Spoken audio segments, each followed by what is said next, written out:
Okay.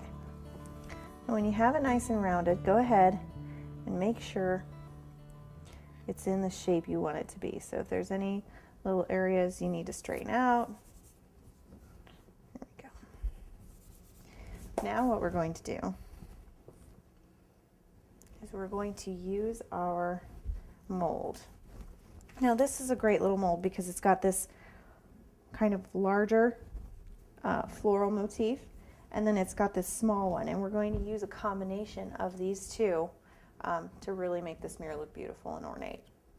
So what I'm going to do is I'm going to actually do the top part of my mirror first, and then I'll do the bottom. And I've got some Tylose glue here that I've poured into my my lid, and I've got a little brush which I'm just going to use for, like I said, construction purposes.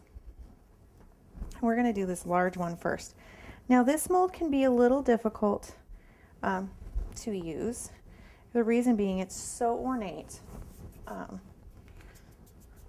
But what I like to do is just kind of roll out kind of a log that's almost the length. And you just want to kind of start squishing it in with your fingers. And you want to make sure it gets into all those little nooks and crannies. This is where playing with Play-Doh as a kid comes in handy.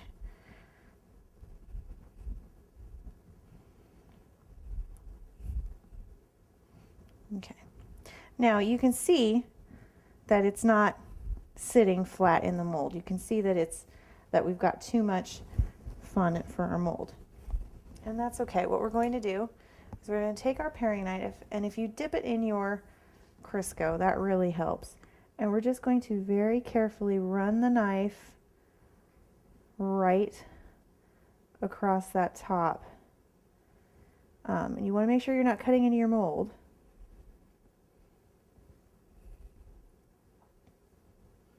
But you're just kind of removing that extra fondant.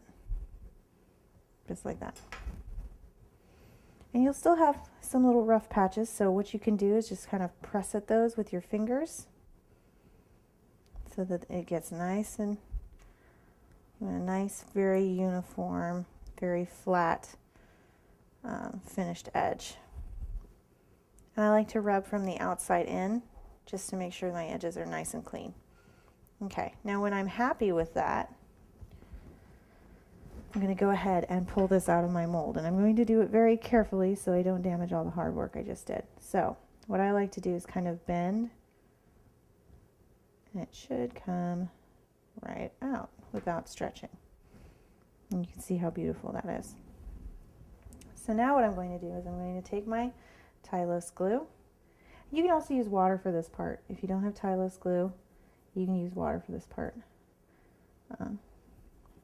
As well. And I'm just going to find that top very middle of my mirror,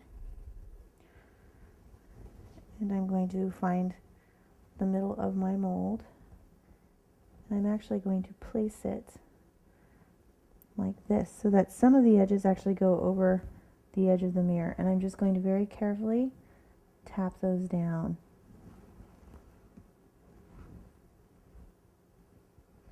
And I'm looking for that three-dimensionality. Eventually, once we get this all painted, the final finish, we want it to look like an old-fashioned gilded mirror. So you want it to look like something that's been cast in metal. Make sure all your pieces are stuck down really, really well.